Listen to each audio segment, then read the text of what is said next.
much you love them with Bob Martin. Now we turn our attention to the nutrition of our pets, in particular cats. Often they seem so independent that they can kind of look after themselves, but we have a very big responsibility as pet owners to make sure that they are getting a nutritional plan and that we are looking after them in the best way that we can, not just for their health, but for their happiness, just like humans. And we've got holistic vet Megan Kelly joining us again. Thank you so much for joining us, Megan. Cats, you know, I think they're great because they really are independent, sometimes a little too independent for a pet owner, but they do have very specific nutritional needs. Talk to us about their nutrition. How does it differ from dogs in particular? Cats are carnivores, so they eat mainly meat, whereas dogs are omnivores, so they eat meat and fruit and vegetables. For that reason, cats need high protein, and there's a specific amino acid called taurine, which they need to get from food. And you'll sometimes find it in people that feed their cats dog food. They get a deficiency of this type of amino acid called taurine deficiency. And it can actually cause problems with the heart, so dilated cardiomyopathy, and problems with the eyes. So it's really important if you have a cat that they're actually fed proper cat food, because what they need and what dogs need are completely different. When we look at the range of nutritional products out there offered by Bob Martin, we see quite a varying degree in terms of the age of that cat. How does a cat's nutritional needs shift and change through the course of their life? It's divided pretty much the same up as dogs, so it'll be puppy or kitten. The kitten food, they'll need a lot more energy and a lot more protein.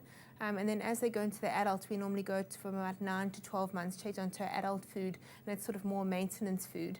And then once they go into the senior years, so sort of over 7 years of age, they actually need a lot more protein because they're carnivores.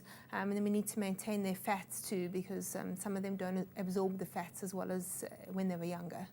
So when selecting the right food for our cat, how do we broach that? There's so much on offer. How do we know that we're getting the right balance in their diet? What I recommend doing is actually having a look at the ingredients on the food that you're feeding. So because they're carnivores, the first thing that you see there should be a type of meat. The first ingredient on the packaging is whatever's the most in that food.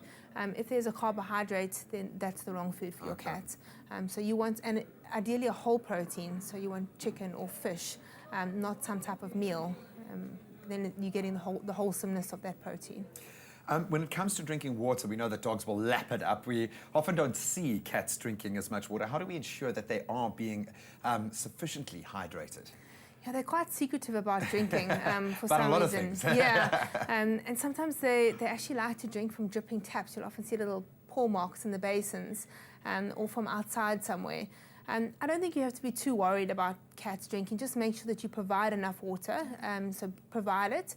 And there are these special drinking systems that actually have water that flows for them.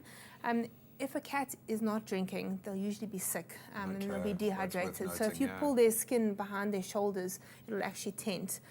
So if a cat's not drinking, you need to take it to the vet. They're probably dehydrated and there's a problem. Yeah, a specialist. Now, there are so many cliches about the cat that got the milk.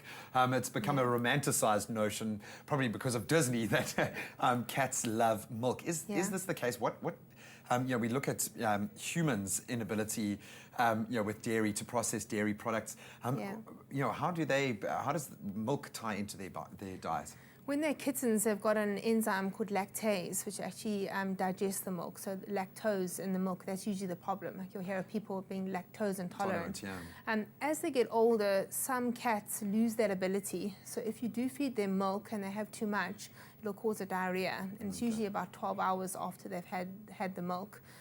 Most of the time it's not a problem, and in small amounts it's fine, but most vets will suggest not to in case they get a diarrhea from it. So it's not something that they need. They love it tastes nice, but it can cause a problem, so you just have to be aware of that. Okay, but all of this tells me that you've got to develop the kind of relationship with your pet so that you can pick up on those shifts in its behavior to know if it's getting the right kind of nutrition. Sure. All right, Megan, thank you so much for joining us. Well, again, the responsibility is on our shoulders to make sure that your pet, be it dog, be it a beautiful feline companion, is getting a nutritional balance. And that is really our responsibility to make sure that we are educating ourselves to know what's going into their diets so that they can live the happiest, healthiest lives possible. Show them how much you love them with Bob Martin.